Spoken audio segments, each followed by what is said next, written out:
श्री स्वामी समर्थ. जय जय स्वामी समर्थ. तुम्हा सर्वांचं पुन्हा एकदा आपल्या या नवीन व्हिडिओमध्ये मी अगदी मनापासून स्वागत करते. 9 तारखेपासून दिवाळी सणाला सुरुवात होत आहे. 9 तारखेला आहे वसुबारस आणि या वसुबारसच्या दिवशी आपल्याला गायीची पूजा ही कशी करायची आहे, त्यासोबतच आपल्याला गायीची पूजा करताना कोणते मंत्र हे म्हणायचे आहे आणि आपण या दिवशी गायीची पूजा ही का करत असतो आणि तसंच गायीच्या पूजेची वसुबारस या दिवसाची काय कथा आहे याबद्दल मी तुम्हाला माहिती या व्हिडिओमध्ये मी देणार आहे. वसुबारस आहे 9 तारखेला, 9 नोव्हेंबरला. या दिवशी प्रत्येक आईने आपल्या मुलांच्या उत्तम आरोग्यासाठी तसंच त्यांच्या कल्याणासाठी प्रत्येक आईने उपवास करायचा असतो. त्यासोबतच संध्याकाळी गायीची पूजाही करायची असते. आपल्या मुलांना त्यांच्या आयुष्यामध्ये सुख लाभावं तसंच त्यांची प्रगती व्हावी, त्यांची कीर्ती व्हावी, त्यांना उत्तम आरोग्य लाभावं यासाठी प्रत्येक आई ही आपल्या मुलांसाठी वसुबारसच्या दिवशी उपवास करत असते आणि गायीची पूजासुद्धा तिच्या वासरासह करत असते. वसुबारस या सणाला गाय गोऱ्याची बारस असं सुद्धा म्हटलं जातं. तर या दिवशी आपल्याला गायीची तिच्या वासरासह पूजा कशी करायची आहे याबद्दल आता आपण बघूया. जर तुमच्याकडे गायीची तिच्या वासरासह असणारी मूर्ती जर नसेल तर तुम्ही ती वसुबारसच्या आधी आपल्या घरी आणायची आहे आणि वसुबारसला आपल्याला त्या गायीच्या मूर्तीची तिच्या वासरासह पूजा करायची आहे. इथे मी माझ्याकडे ही पितळी मूर्ती आहे वासरासहित गायीची आणि त्यासोबतच ही अशी दुसरी मूर्तीसुद्धा माझ्याकडे आहे. तर तुमच्याकडे जी मूर्ती असेल तुम्ही तिचीसुद्धा वासरासहित पूजा वसुबारसच्या दिवशी करायची आहे. अशी मूर्ती असेल तर त्या मूर्तीची पूजा केली तरीसुद्धा चालेल आणि नाहीतर अशी ही धातूची जी मूर्ती आहे पितळेची, या मूर्तीची जर तुम्ही पूजा केली तर अतिशय उत्तम. आणि जर तुमच्या घराच्या आजूबाजूला जर कुठे गायीचा गोठा असेल, कुठे कोणाकडे गाय असेल तर तिची त्या दिवशी तुम्ही तिच्या वासरासहित पूजाही करायची आहे. तर ही पूजा आपल्याला कशी करायची हे आता आपण बघूया.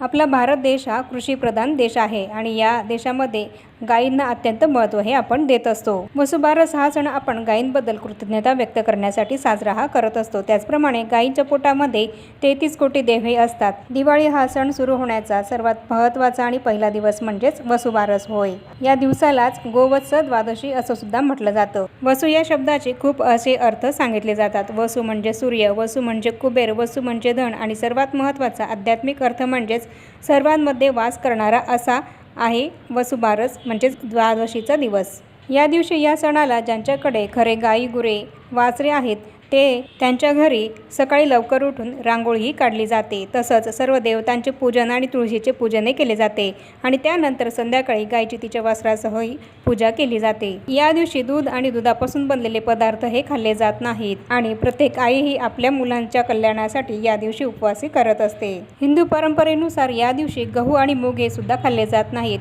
स्त्रिया बाजरीची भाकरी आणि गवारीच्या शेंगांची भाजी खाऊनच या दिवशीचा उपवास सोडत असतात आणि म्हणूनच आपल्याला गाईला गवारीच्या शेंगांचा आणि बाजरीच्या भाकरीचा नैवेद्य दाखवूनच तो नैवेद्य आपण स्वतः ग्रहण करून हा उपवास आपल्याला सोडायचा आहे. यावर्षी वसुबारस आणि एकादशी एकाच दिवशी आल्यामुळे ज्यांचा एकादशीचा उपवास असेल तर त्यांनी हा उपवास सोडायचा नाही आहे आणि जे कोणी उपवास धरत नसेल एकादशीचा तर त्यांनी संध्याकाळी बाजरीची भाकरी आणि गवारीच्या शेंगांचा नैवेद्य दाखवूनच आपण हा उपवास सोडायचा आहे. तर याप्रमाणे मी तुम्हाला वसुबारस या सणाचं काय महत्त्व आहे आणि या दिवशी आपल्याला उपवास कसा करायचा आहे आणि उपवास आपल्याला कशावर सोडायचा आहे, गाईला कोणता नैवेद्य दाखवायचा आहे याबद्दल माहिती सांगितली आहे. तर आता आपण गायीची पूजा कशी करायची आहे हे बघूया. तर आता आपण गायीची पूजा आपल्याला कशी करायची आहे हे बघूया. त्यासाठी ही जी धातूची मूर्ती माझ्याकडे आहे ती मी इथे एका ताटामध्ये ठेवून घेणार आहे आणि तिला पाण्याचा अभिषेक आपल्याला करायचा आहे.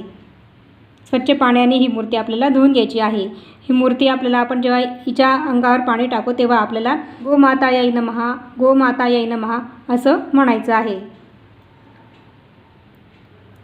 आणि त्यानंतर ही मूर्ती आपल्याला आता स्वच्छ पुसून घ्यायची आहे.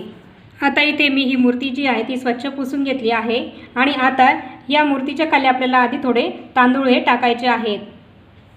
त्याचप्रमाणे तुम्ही या गायीच्या पूजेमध्ये सुद्धा करायचं आहे. अशी गाय जर तुमच्याकडे असेल तर तिचीसुद्धा तुम्ही या मूर्तीच्या पूजेप्रमाणेच करायची आहे. तर आता इथे आपण या दोघी मूर्तींच्या खाली थोडे तांदूळ हे टाकून घेऊया.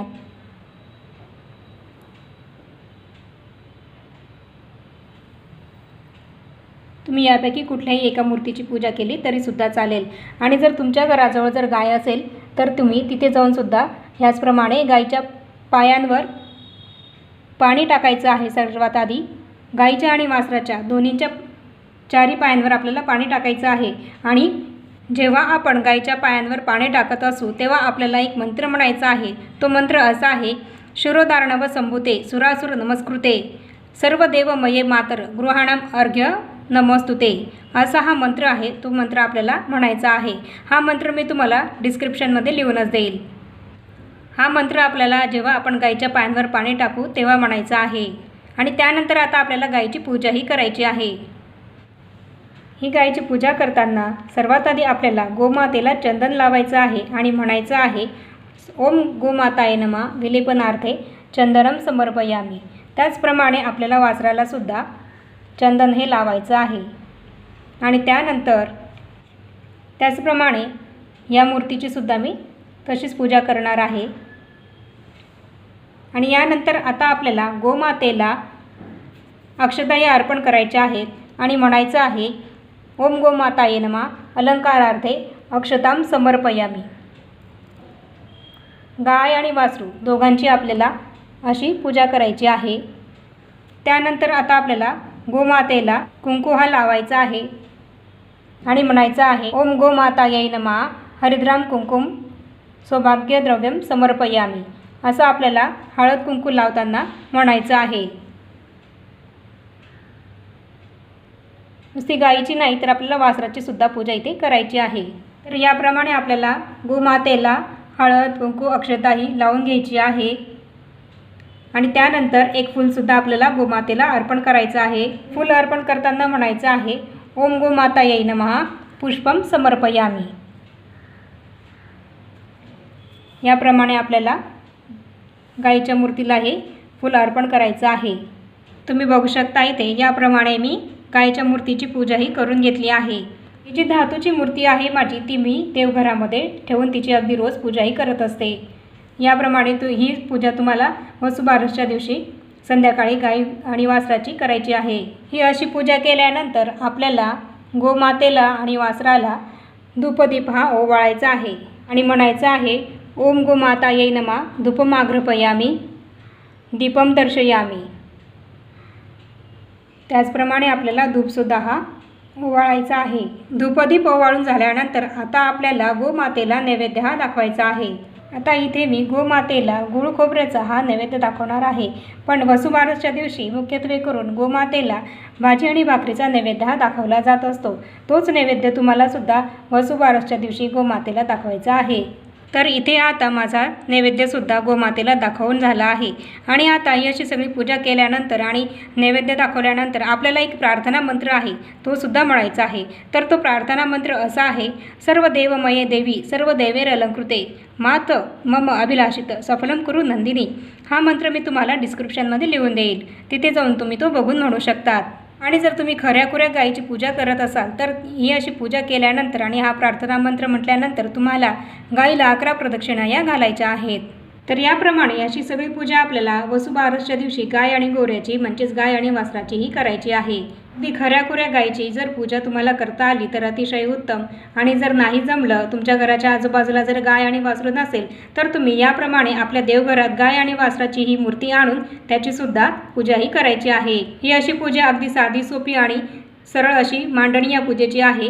एका पाटावर फक्त आपल्याला लाल कापड अंथरून त्यावर या गाय वासराची मूर्ती ठेवायची आहे आणि ही अशी पंचोपचार पूजा करायची आहे आणि नैवेद्य दाखवायचा आहे. याप्रमाणे ही अगदी साधी सोपी अशी पूजा आहे. ही तुम्ही वसुबारसच्या दिवशी नक्की करा. ही पूजा आपल्या मुलाबाळांसाठीच आपण करत असतो. त्यांच्या आयुष्यामध्ये त्यांचं कल्याण व्हावं यासाठी करत असतो. तर आता आपण वसुबारसची कहाणी काय आहे ते बघूया. आटपाट नगर होतं. तिथे एक कुणब्याची म्हातारी होती. तिला एक सून होती. गाई गुरं होती, ढोरं म्हशी होत्या, गव्हाळी मुगाळी वासरू होती. एके दिवशी काय झालं, अश्विन मास आला. पहिल्या द्वादशीच्या दिवशी म्हातारी सकाळी उठली, शेतावर जाऊ लागली. सुनेला हाक मारली, मुली मुली इकडे ये. सून आली, काय म्हणून म्हणाली. तशी म्हातारी म्हणाली, मी शेतावर जाते, दुपारी येईन, तू मांडीवर जा, गव्हाचे मुगांचे दाणे काढ, गव्हाळी मुगाळे शिजवून ठेव, असं तिला सांगितलं. आणि म्हातारी आपण निघून गेली शेतावर. सून माडीवर आली, गहू मूग काढून ठेवले, खाली आली, गोठ्यात गेली. गव्हाळी मुगाळी वासरू उड्या मारत होती. त्यांना ठार मारली, चिरली व शिजवून ठेवून सासूची वाट पाहत बसली. दुपार झाली तशी सासू घरी आली. सुनेनं पान वाढलं. सासूनं देखलं. तांबडं मांस दृष्टीस पडलं. तिनं हे काय म्हणून सुनेला विचारलं. सुनेनं सर्व हकीकत सांगितली.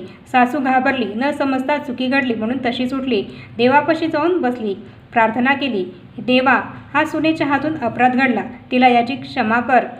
गाईवासरं जिवंत कर. असं न होईल तर संध्याकाळी मी आपला प्राण देईन असा सासूने निश्चय केला. देवापाशी बसून राहिली. देवाना तिचा निश्चय पाहिला. निष्कपट अंतःकरण देखलं. पुढं संध्याकाळी गायी आल्या. हंबरडा फोडू लागल्या. तशी देवाला चिंता पडली. हिचा निश्चय डळणार नाही असं देवास वाटलं. मग देवानं काय केलं? गायीची वासरं जिवंत केली. ती उड्या मारीत मारीत प्यायला गेली. गायीचे हंबरडे बंद झाले. म्हातारीला आनंद झाला. सुनेला आश्चर्य वाटलं. तसा सर्वांना आनंद झाला. नंतर म्हातारीनं गायगोऱ्यांची पूजा केली. स्वयंपाक करून नैवेद्य दाखवला. देवाचे आभार मानले. नंतर आपण जेवली. आनंदी झाली. तसे तुम्ही आम्ही हो. ही 60 उत्तराची कहाणी. 5 उत्तरी देवाब्राह्मणांच्या द्वारे पिंपळाच्या पारी गायीच्या गोठी सुपळ संपूर्ण अशी ही वसुबारस या दिवसाची कहाणी आहे. आणि त्या दिवसापासून वसुबारसला गायगोऱ्याची पूजा म्हणजेच गायवासराची पूजा ही केली जाऊ लागली. तर याप्रमाणे आजच्या या व्हिडिओमध्ये मी तुम्हाला वसुबारसला आपल्याला गायगोऱ्याची म्हणजेच गायवासराची पूजा ही कशी करायची आहे याबद्दल माहिती सांगितली आहे. व्हिडिओत दिलेली माहिती आवडल्यास व्हिडिओला लाईक करा, शेअर करा आणि चॅनलला जरूर सबस्क्राईब करा.